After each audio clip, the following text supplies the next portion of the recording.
So let's start with the older decks first, the decks that have been around a lot longer. We've got the Mermaid Atlanteans. Now, just because I put them in a category does not mean it couldn't tempt itself at a higher end. It's just one of the ones that you'll see more commonly at that particular position.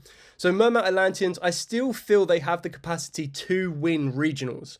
I still feel that their strengths really do work. The biggest weakness that they've got, which is what's going to probably knock them down from a regional level, is the fact that Drown Lockbird is now nearly a mainstay staple. So it means you have to open up incredibly well in order to kind of counteract that.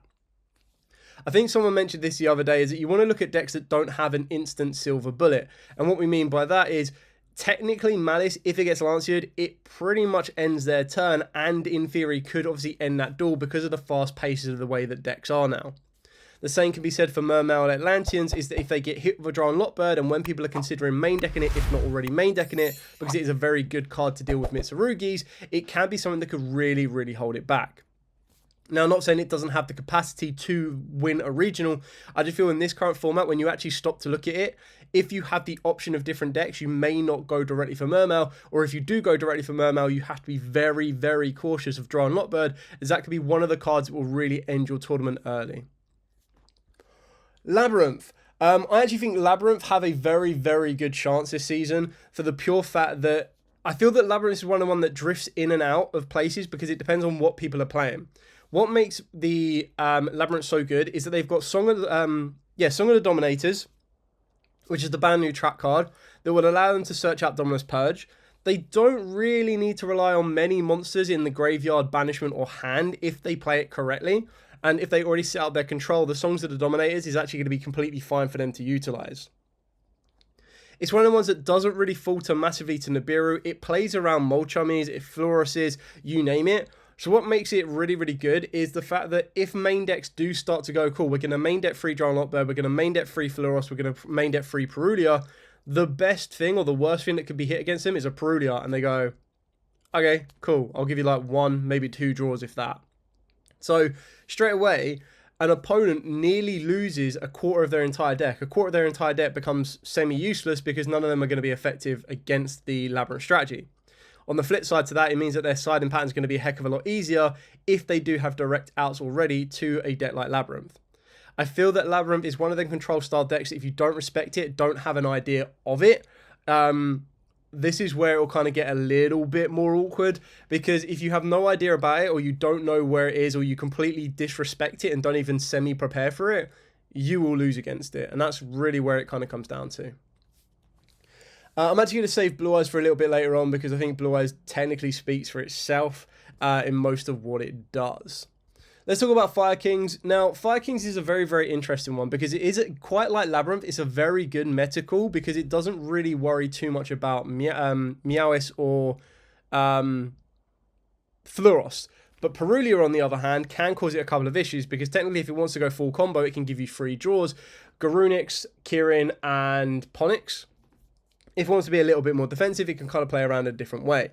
It's still a very good meta call, but again, something we need to kind of take into account is when you're comparing how well Fire Kings did post, how good it did post something like YCS Birmingham. YCS Birmingham Droll was kind of a card that was like considered in and out of side decks and main decks and everything else, so it kind of was allowed to run a little bit more rampant. Saketh did actually point out I have missed the Materia Actors off of this. I think Materia Actors are like a really, really kind of cool deck, and as they point out, it does technically search out hand traps, which is really cool. The issue is you have to see those hand traps in those excavations, and then your opponent has to allow it, like all your cards to resolve. The deck is crazy good. I feel if anything, the deck will probably sit along the Goblin Bikers that I'll talk about a little bit later on, because you're probably going to want to play it as a hybrid option and kind of work it with that way itself as well. So going back to Fire Kings, I feel that we're not in this scenario where Fire Kings will be as dominant as it was. Like, obviously, Dinkabui took it to YCS Birmingham. Dinkabui is an exception to the rule because he's just such an incredibly talented duelist. But what it did do is, after that, a lot of players were taking Fire Kings to a regional. Now, this has shifted a little bit as well because of cards like the Mitsurugis, because of cards like the Raizio still running around. It can still give them a lot of issues to kind of make sure it gets stumped a little bit more. So I feel that something like Fire Kings is going to be another one of those factors which kind of feels within the same realms as the Mermaid Atlanteans, for the pure fact that they don't have a direct silver bullet, But I feel there are more kind of hand traps that are more effective against them. So they're not going to be going off unanswered as easily as they were YCS Birmingham and a little bit after that. I feel that now more people are going to get a little bit sus to them. And the one things that decks like Fire Kings will work on is because no one prepares for them. Whereas if you go into a format where naturally the cards that are already being played, whether it be in the main or sides, are just generic counters to most decks, that's where it does get very, very tricky for them to kind of combat and play through a lot more. Adam Quindero says, agreed on Labyrinth. I underestimated Labyrinth for a second since it is one of my best matchups. I gave one pass and got hit with the Math Cannon. It was against Blue Eyes deck as well. So Kiefer said, I'd use it as an engine in things like Punks or Goblins. 100%. I can't wait for the new Punk support. Like when we get the new Punk support, which I think comes out in time. I think it comes out like literally the same week as UK Nationals. So we're going to end up having Punks, Orcusts, and Dragon Mage running around, which is going to be like absolutely amazing. So I can't wait to see that in rotation. If I was playing, if I was able to pick up the cards to play, Punks would definitely be something I'd want to consider because I really like that deck. Like Gold Pirate Punk was really fun back in the day. Do I think that Bahamut Shark ban was needed? I think it was a really weird one because I feel that a lot of people now with hindsight, a lot of people look back on that and go, like when we were talking about it, a lot of people was like, nah, ban Shark or don't ban Toad, leave Toad alone, don't touch Toad. And then when it happened, a lot of people were like, wow, they actually banned Shark. I wish they had just banned Toad instead. I feel they could have kept Shark around, to be honest, but got rid of Toad. Like it was a tricky one. It basically hurt Sharks the most. That's the biggest disappointment of it.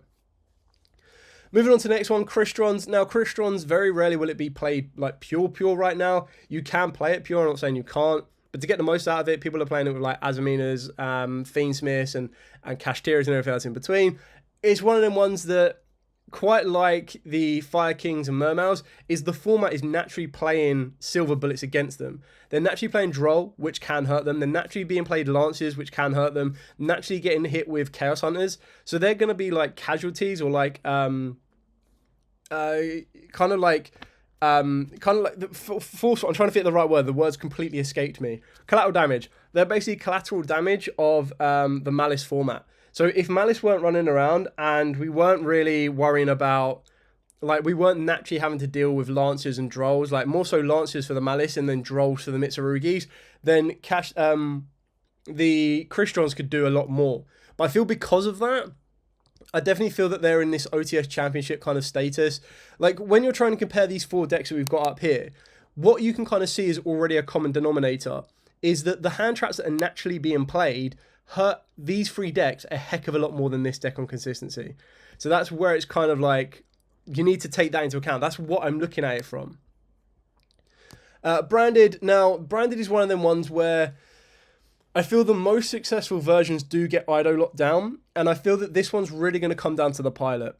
If the pilot is clued on, knows the deck inside and out, they will do well with it. It really does set out, or what what Branded will do is it really does set out the actually good Branded players from the players that just picked up Branded and kind of locked their way through every turn. Because the players that didn't really play Branded properly and aren't real true Branded players have kind of put the deck down, walked away from it. Whereas those that are diehard Branded fans are still doing well with it as well, kind of show that the deck can still perform. Now, I don't feel that it's one of the ones that is going to be absolutely dominant, but again, I feel that it deserves a bit more respect than local level because it kind of has the benefit of some, I'm not putting it in regional, don't worry. It kind of has the benefit of Labyrinth where it doesn't auto-lose to something like a Lancia. It doesn't auto-lose to a Fluros, a Perulia, a Meowth, or anything like that. It does make it a little bit awkward, but it doesn't like instantly stop them.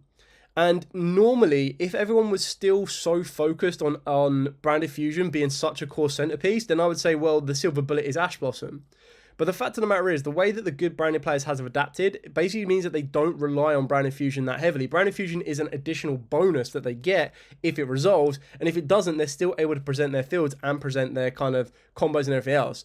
So I feel that's where Branded really do deserve that ability, that if you have piloted it correctly, you know the deck inside and out, and you make sure you revise your matchups, the Branded strategy can actually do surprisingly well.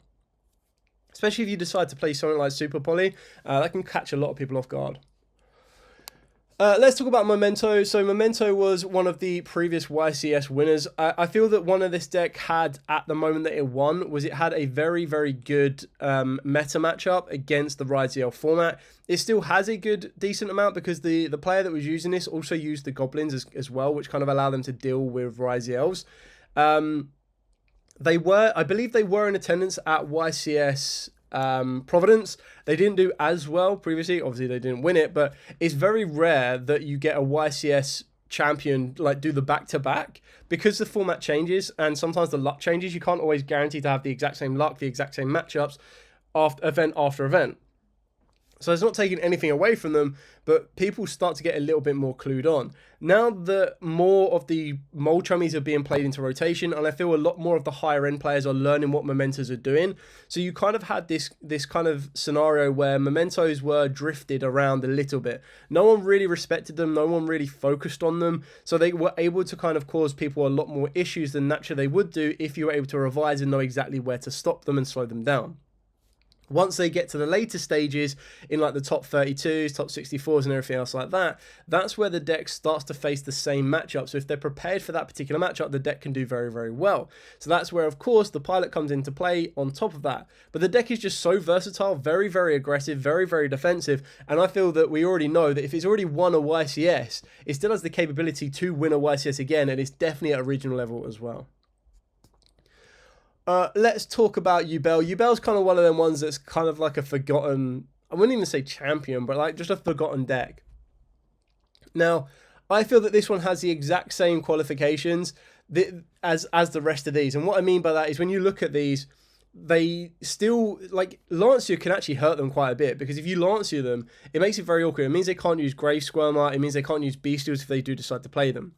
They still play the Fiendsmith, which means that they run into the Floros a lot more. They naturally already run into Perulia because they themselves, through the back of just the general plays of the Yubel strategy, will go for a normal summon of Lotus or a Dark Beckoning Beast, then an additional normal summon off of the back of Spirit Gates, plus then a summon of the Grave Squirmer from the hand. So that's already 3 draws off of Perulia. You then add on top of that the Floros, which makes them go through like 8 cards from their extra deck, because if you do go down this Fiendsmith route, you can actually move themselves through quite a bit. Can make it quite awkward. And more times than not, possibly if you know you're against Yubel, you're going to drop a Floros during the draw phase, so that even if they make a Phantom of Yubel, you're going to get a draw for that. Because if they naturally want to technically neg 2 cards in their hand to make the Phantom of Yubel, without having to present anything to the field or to the grave or anything along those lines, in order just to stop a Floros, that's kind of where the deck can kind of thrive a little bit, but then they're already burning out their own resource. Like, you kind of want to be making your Phantom of Yubel through your cards already in the graveyard, or the resource already in the graveyard, because it means you've already used them in a capacity or another. So I definitely feel that Yubel is a deck to be aware of. Again, don't disrespect it. Like, most of these decks, what I'm saying is they will compete. Like, you don't disrespect them. If you disrespect them, that's kind of where it'll become a bit of an issue. Cyber Dragon probably should be on this list. I definitely forgot to add them, so I'm not sure if I can add them. Let me see if I can just add Cyber Dragon as we go. Millennium is not on here because Millennium, as I said at the start of the video, I'm trying to focus more so on decks that have changed. Thanks to Alliance Insight. Some form of involvement, some form of a format shift. The Millennium Exodia hasn't really changed from what it was previously considered to be on my tier list. And it hasn't really received any new support. It still has the exact same approach, whether you want to be going aggressive or defensive, whether you want to go lockdown or whether you want to go for field breakers. It really is entirely up to you. Now I'm going to use Siren Dragon, Yourplaymat. See if I can find the artwork for this one. I'll try and add it to the list. Or this one. Go for the Cyber Dart Worm. Like, the Cyber Dragon kind of has the same feel as, let's see if I can add this one. Oh, there you go. I've added it. Cool. There you go. Cyber Dragons. Kind of has the same feel as the Millennium Exodias, where they've got a lot of aggression that they can put out, but the defensive capabilities is still very decent, but the field isn't, like, unbreakable. Odeon, let's talk about Odeon, and I'll go back over these ones. So Odeon, again, I think Odeon is probably one of these ones where a lot of people have now sussed it out. I'll talk about Regenesis in a second, but Regenesis is actually like a really fun deck that I quite like, or a really fun engine that I quite enjoy right now. One thing you need to remember about Regenesis, though, is surprisingly, they're not as rank 7 heavy as you might think. Like, their best card in Archfiend is a level 8. It's Sage, which is the Negator, which is a level 7, but you don't really want to overlay that. You want to keep that on the field because that's your Omni Negate. And then you've got Dragon and Warrior. So, anyway, Odeon. I feel that Odeon's one of these decks that has been sussed a little bit now. I feel that you don't really want to be playing Odeon Pure. A lot of people did play Odeon Fiendsmith, and I feel most of them have kind of gone, well, to be honest, Mitsurugi will be the better way to go. Like, play Mitsurugi with Raiziel at the same price, or play Fiendsmith with, like, Malice, sorry. So it's kind of one of the ones that's been sussed out. It doesn't auto-lose to many hand traps, but it does still have a weakness against Droll and Lockbird, because if they don't open up well enough, yes, they can play for it, but they need to open up like Man with a Mark, search out the field spell, then get hit with a Droll, and then still have plays to make. Like, their first card runs into a search, gets stopped, and then they're really relying on other stuff, and that's where the hybrid comes into play. Is if you're then able to have the hybrid of playing something like the Fiendsmiths, that's when you can go, okay, cool, I'll play a little bit further. The issue is, you've got to take into account Ash Blossom for the Fiendsmith engine. You've got to take in your Fluoros for the Fiendsmith engine. And then if you're naturally trying to play around that, Droll and Lockbird then causes you an issue on your normal engine. So it's one of these ones that kind of falls within this category that there are just too many hand traps in this particular format right now that can really slow it down, really stun it, and really kind of give it issues. I'm going to save this a little bit more because this is basically like an engine. So I'm going to put that to the end. The Goblin Bike, as I've said already, is pretty much like an engine that goes with this. And we'll go with Meteor Actors. So the Goblin Bike is on their own. It's like a local level deck. Like right now, on its own, if you played it pure, no other involvement. Yes, it deals with the Raiziel side, but it doesn't deal with the Mitsurugi side, which is where it gets like very, very awkward. So that's kind of where it becomes a little bit tricky. Raiziel, I'm just going to do this one now. Like, Raiziel and Malice, I'm just going to put these both here. Like, they both have the capability. Like, Malice less so for the pure fact that they just can't seem to get over the line. But I would not be surprised if, come tomorrow, that maybe Netherlands Nationals is won by Malice. So it'll be very, very interesting to see. I'm going to put Mitsurugi up here next to the Raiziel. Like, this is the best hybrid that they have right now. Like, this version is so strong. Fiendsmith as an engine, whether it's involved with Malice, whether it's involved with technically Mitsurugi, whether it's involved with Raiziel, we've already seen that it gets to the other side of it, and that's going to be where it's really, really good. I'd say Goblin Fiendsmith is high OTS champ, and it's their best variant, but that's again, so it's Goblin Bikers with like a very good supporting engine. So like, yes, if you were to go right Goblin Bikers with Fiendsmith, I agree. It can definitely do OTS Championship without a shadow of a doubt. But if you're going to put Fiendsmith, like, it's only up here because of the Fiendsmith. Like, the Fiendsmith just brings it up from here to here. Like, it's the Fiendsmith that's pulling it up, which I expect in like 2.5 months' time. Fiendsmith just aren't going to be around. Whereas, like, this deck can stand on its own, this deck can stand on its own, and then you add Fiendsmith to it, you're basically just, like, same with Yubel as well, actually. To be fair, the same argument can be made here. Like, Yubel is here without the Fiendsmiths. So you are right. Like, on their own, they're here. But when you add Fiendsmiths to it, it just bumps everything up a level, technically. So I would say, you've probably missed the start of the video, but the reason I've put like Labyrinths this high is for the pure fact that when you're comparing them to these ones, so these ones up here, consistently strong, can play supporting engines, can play through multiple hand traps without issue. Whereas this one here, they all have silver bullet hand traps. Droll and Lockbird shuts down Odeon. Lancer and Droll and Lockbird shuts down Kristrons. Droll and Lockbird shuts down Mermails. Droll can make this very, very awkward for Fire Kings. And then Branded just doesn't have enough pieces to keep everything going. Whereas Labyrinth can technically say, when you're looking at the current decks right now that are playing 3 Perulia, 3 Fluoros, and 3 Droll, possibly in the main, Labyrinths go, well, I don't care about Flura, I don't care about Perulia, and I don't really care about Droll. So straight away, 1/4 of your deck is completely useless against me. So if you draw any of those cards, they're not going to do anything. I'm not going to give you any advantage. I don't need to give you any advantage. And the fact that they can directly main deck like floodgate outs to most of the meta decks right now. Just gives them such a good edge. Because if like, right, I'm going to an environment where everyone's on Mitsurugi Raizel, you go, okay, well, I'm going to main deck a Mischief and the Gnomes. And I'm going to get direct access to Mischief of the Gnomes, and then kind of like shut you down from that point on, and then OTK you the next turn. Like, I feel Labyrinth is one of the ones that you have to respect it, you have to be aware of it. I'm not saying it will dominate a regional. I'm saying if you turn up a regional, sit down, and your opponent's playing Labyrinth, you need to keep that in the back of the mind that that deck is still incredibly strong. And you need to know straight away that if you have already main deck a Fluoros, Perulia, and a Droll, that it's not going to be very, very effective. See, so Keith is saying that he feels like I could say that about most trap decks, even like Dynamorphia. True. The issue with Dynamorphia is, if you Ash a Labyrinth, they don't pay half their life points. If Labyrinth get to time, Labyrinths can win. If you Ash a Dynamorphia, they pay half their life points, they're already in trouble. If you drag out Dynamorphia, and this is the biggest issue, maybe this is something that only I have experienced, but I don't feel that I've ever seen, like, I've seen Dynamorphia players do well, there's no doubt about it, but when it gets to the crunch time and, like, the battle for first place, they will always lose. There is no way, like, I've seen people go so slow when their opponent is on Dynamorphia.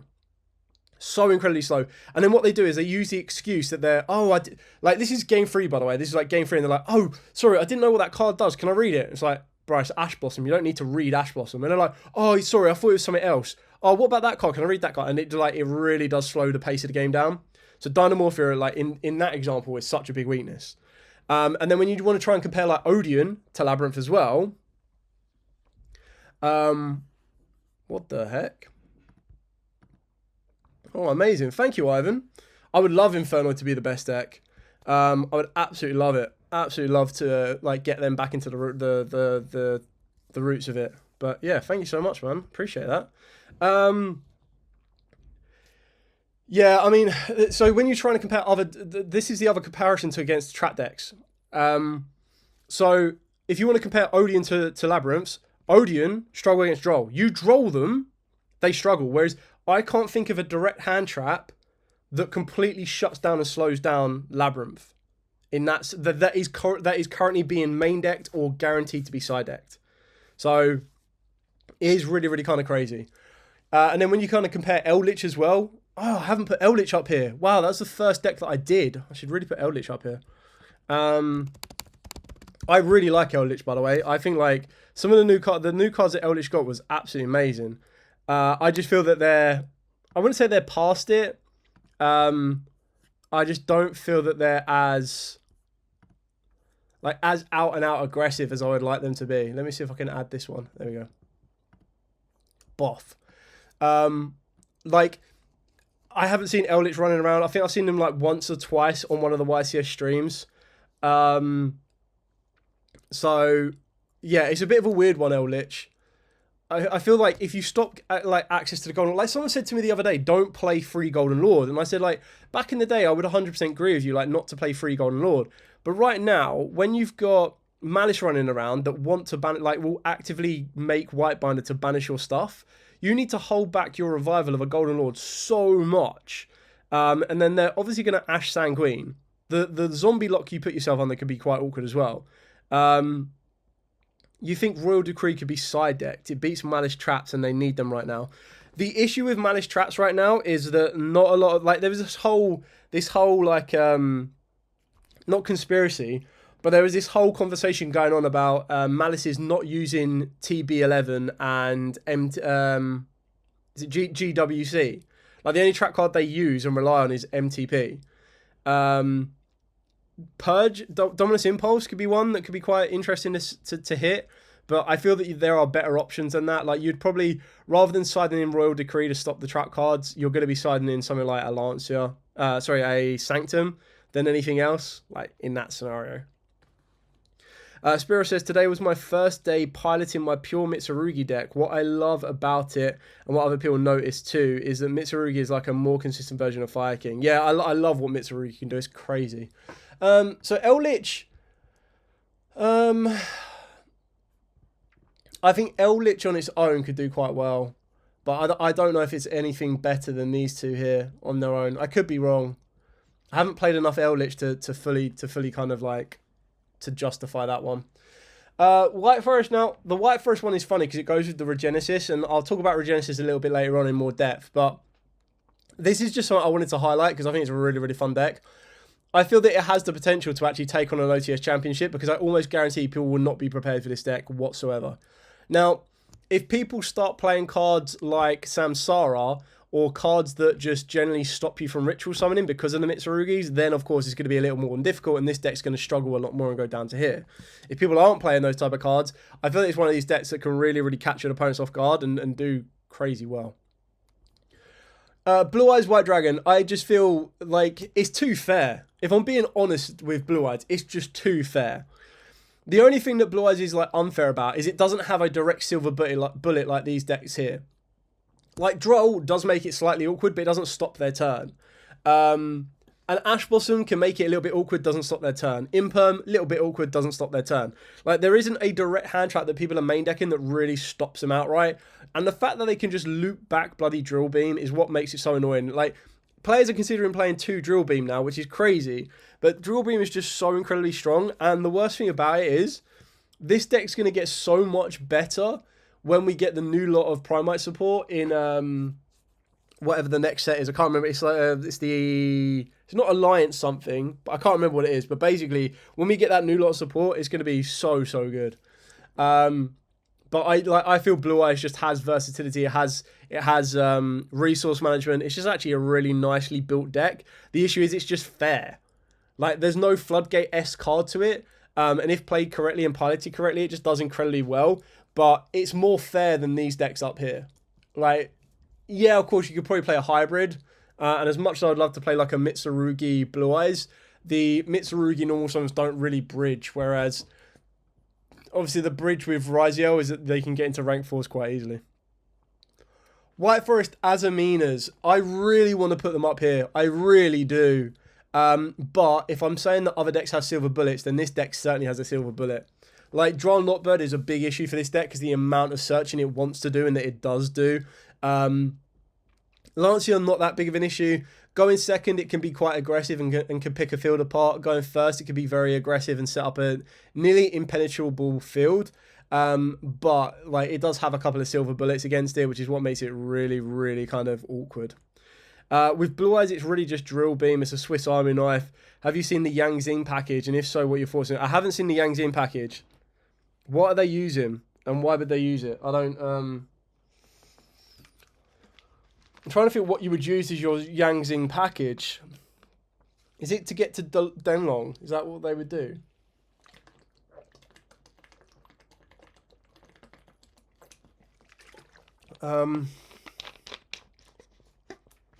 Face 3 Blue Eyes players at locals and only won against 1. I only won because he bricked and didn't play the Primites. I was playing Goblin Material Reactors. Yeah. I think I love the Goblin Material Reactors. I think it's a really fun deck. I just don't feel that at a higher end event that it would be as sanely good. Shining Sarcophagus, I love this deck. I think this deck's really, really fun. The new Dark Magician Girl is really kind of cool because it just gives you more ways to get to your Shining Sarcophagus, which was something that the deck lacked, is that you would go normal, like either hard open up Shining Sarcophagus or normal summon the Gadget. Gadget gets stopped and you're like, yeah, cool, I can't go anywhere. Whereas the Dark Magician Girl really helps it. It can play through Drolls. It doesn't care about Lanciers. It doesn't care about Perulias, well, probably Perulias a little bit more so than the Fluoros is. But the deck can actually be very, very, like, it doesn't need to rely on its extra deck either. And it can be very aggressive. So I reckon you could actually win an OTS championship with a Shining Sarcophagus deck. Because it's very tricky to kind of like pinpoint the stuff. And especially with the fact of the unknown. Like, if you don't know what the Shining Sarcophagus deck does, you can actually fall foul to it very, very quickly and very, very easily. But the deck itself just has a few more natural frailties, which probably lets it sit more at a local level. But I would not be surprised if a Shining Sarcophagus deck did do incredibly well at a very aggressive, like a very balanced OTS championship. Spiros says, if you're looking for a spicy Mitsu variant, I suggest the following: Mitsu Azamina, the White Forest Killer. Versus White Forest, Super Poly into Saint Azamina, tribute her and 1 monster for Azamina, lol. So the question in regards to Blue Eyes and Yangzing, they use the green bird monster and the level 1 Yangzing tuner. Basically, you can add it with wishes, and the green synchro monster basically negates the light monster effects. Oh, okay. So you would go wishes to get your level 1 light tuner, and then you're going into Chow Feng. Interesting. Don't know what to say to that, to be honest. Interesting theory. Would you want to play... Well, it's not really a brick, is it? You just need to use your additional normal summon on it. I mean, stopping light effects isn't bad. The Mitsurugis, I haven't really looked at the new Mitsurugis yet. Where are they? Is there any lights? No, Mitsurugis are like dark, so it's probably not that great against it. You can also use Spirit Dragon to summon the Synchro Monster Yangzing. Can you? I don't think you can. They're worms, right? I swear it only brings out light dragons. So I don't think Spirit Dragon can summon it, unless you're talking about a different Spirit Dragon. Anyway, Cyber Dragons. Cyber Dragon's actually got some really kind of cool support. But I feel like all of the combos I've seen online with Cyber Dragons, they have to go off unanswered. They literally just sit there. Like, the combos that I saw, they're like, oh, look at this amazing infield. And I'm like, yeah, that's amazing. But that loses to Droll, Imperm, Veiler, Ash, Ogre, Bell, you name it. Like, all the hand traps that could be possibly played. It's really kind of cool. I love what it does, and it is very aggressive. But I think I was watching like MCOL 40 or a different video yesterday, and they were basically like how going second is nowhere near as effective as it was. I think it was Joshua Schmitz actually, and he was saying how field breakers aren't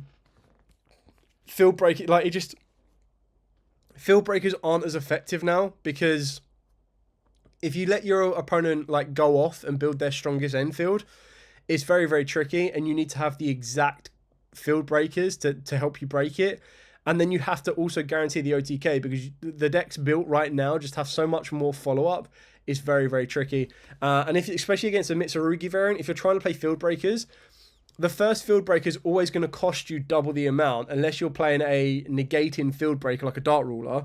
But if you play a Dart Ruler, you can't guarantee the OTK. If you're playing Droplet, you'll probably send in 2 cards, so straight away your hand of 6 is already becoming a hand of 3, and then you need to be able to OTK from that position onwards. So it just makes it very, very tricky, and very, very hard to rely on the field breakers. And when you're taking out your hand traps for the field breakers, that's kind of where you start putting yourself at a bit more of a disadvantage than anything else. Dragon Rulers, pure Dragon Rulers is local level. I'm like not even going to sugarcoat it. Like, local level is pretty much where you're tapping out on that one. Most of the hybrids need to be like 60 cards, or like the most successful ones are 60 cards. I have seen a couple that are being played in, like a couple that have been played at like YCSs and everything. They do okay, but then I think at the start it's more so like that just people don't know how to face it, and then once people realise that it's not that difficult to deal with, it really does cause them issues. Like, they run into Drolls very easily, Lancers can cause them a couple of issues. Like, it just kind of make it a very awkward deck to kind of consistently play, and I feel that's where it kind of sticks at a local level. So Keith has mentioned Gordian Slicer. I actually really do like Gordian Slicer, but I feel it really does come down to the deck you're playing. I like the fact that you can banish a card from the hand. Is it banish it face down? Yeah, it banishes them face down. If you didn't banish them face down, it'd be really kind of cool. But what I like about Gordian Slicer is quite like, again, Droll and everything else. Not Droll and everything else. So the activation effects can't be negated, but your opponent can still chain card effects to it. And you have to banish the cards technically as cost. So if the targets are no longer there, I'm pretty sure you still have to banish. And then it was ruled that you can only banish from the hand or the extra deck. You can't banish from like 6 from the extra deck, 1 from the hand, which is real stupid. But target any number of face-up cards on the field for each targeted card. So that's the cost. For each targeted card. So because you targeted 2, if there's only 1 target left on the field, you still have to banish those cards. That's where it gets very, very awkward. So, like, if they were to change something like a compulse or like a droplet and send those two monsters, you're just going to be banishing resource for nothing. So that's kind of the epitome of like burning resource for no real need, to be honest. I thought it banishes from hand as effect, so it doesn't resolve. Are we talking about, what are we talking about? Slicer. At the start of the main phase 1 or 2, that's the trigger, the activation, and then the cost is target any number of face-up cards on the field. So you would target, let's say, for example, I wouldn't say to do this, but target Detonator and the Mitsurugi Ritual Monster, right? Then if they were to chain Droplet or whatever and send both of those targets, you still have to resolve this as much as possible. So for each targeted card, which would be 2 at that point, you have to banish a card from the hand or 6 from the extra deck face down, then return those targets to the hand. Now, I mean, it is mandatory to return them, but I feel that you still need to resolve as much as possible. So you end up burning resource. Oh, interesting. So on EDO Pro, if the monster is removed, you don't resolve the card. It does banish as effect, but then it says for each targeted card. So you've already paid the target, right? So it doesn't say like, it doesn't say, maybe I'm just getting confused on the wording, because it says for each targeted card, because you've targeted 2, it makes you banish 2 lots. I don't know, I'll have to do a bit more research in it. I've got a play set because I really like the card. I like the artwork, and I thought it'd be really kind of cool to play in like a deck for a bit of fun. So I guess we'll see where that one goes. Anyway, let's crack on with these final cards. So the Live Twins. Live Twins on their own, local level. Live Twins with Unchained, probably local level as well. Live Twins with Fiendsmith gets bumped up a level. So quite like your Goblin Bikers, your U-Bells and this, with Fiendsmith, they'll definitely get bumped up a level. Regenesis Kashtira's, I'm just going to put them down here. Like, it's a really fun deck. I really do enjoy it. But I think the reason it did so well at, or like that guy got top 32 at YCS Providence, is because people just didn't even know. The cost is targeting. Well, I've got it right here. So it goes target any number of face-up cards on the field, semicolon. So that's the cost, is targeting. That's why I get confused for it. Anyway, so the reason that I believe that the Regenesis Kashtira did really well, like the Kashtira's cards themselves can kind of stand on their own.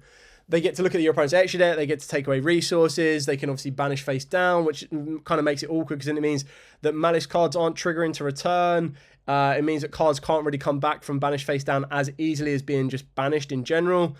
And I feel that it kind of did so well because not many people knew what the Regenesis cards did.